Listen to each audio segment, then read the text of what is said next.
اب وہ یہ چاہ رہے ہیں کہ اس میں ہو سکتا ہے یہ تھنکنگ وہ جو آپ کہہ رہے تھے کہ نکسونین کے نکسن سے بھی پہلے، میں کل ہی کسی ایک جو ہے وہ ایک سن رہا تھا کسی کی بات کہ ان کے انسٹیٹیوشنز کے اندر، یو ایس کے انسٹیٹیوشن کے اندر یہ ڈاکٹرن ہمیشہ رہا ہے کہ جب سے کمیونسٹ چائنا اور کمیونسٹ رشیا آیا ہے، سوویت یونین اس زمانے کا، کہ ہمیں ہماری جتنی بھی گلوبل پالیسی اس میں کبھی بھی ایسا وقت نہ آئے کہ یہ دونوں طاقتیں اکٹھی کھڑی ہو جائیں. دا مومنٹ وہ اکٹھی کھڑی ہو جائیں گی، ویسٹرن ڈومینیشن کا وہ آخری دن ہوگا.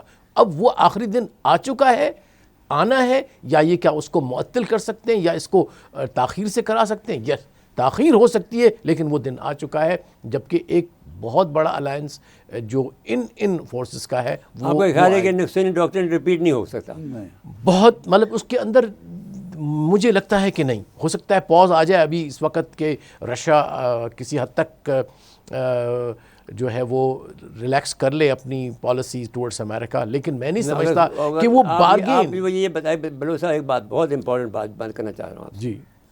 کہ دنیا ری شیپ ہو رہی ہے، اس میں تو کوئی دو رائے نہیں ہے. ٹھیک ہو گیا. ہاں. اور تاریخ یہ بتاتی ہے کہ رشین ہمیشہ چینج ہوئے ہیں. ٹھیک ہے. اور ہمیشہ امریکہ کی طرف مڑے ہیں. معاف کیجیے گا، میں غلط اگر کہوں تو مجھے ٹھیک کر دیجیے آپ. تاریخ کی بتاتی ہے کہ ہر دفعہ رشین جو ہیں، جس وقت بھی آخری مومنٹ آتا ہے جنگ کا یا کسی بڑی اس کو فیصلے کرنے کا، تو رشین ہمیشہ امریکہ کے ساتھ گئے ہیں. ویسے یہ بہت اچھی بات کہی آپ نے. ایک منٹ بات پوری کر لوں گا. جی جی. اب مجھے میں آپ سے صرف یہ تو ایک حقیقت ہے، اور مجھے اب بھی یہ ڈر لگتا ہے کہ رشین کو ایسا کیا دیا جائے گا، جو فکر مندی میری وہ یہ ہے، یا مجھے سمجھنا چاہتا ہوں کہ وہ کیا دیا جائے گا کہ رشین چائنا کو چھوڑ دے.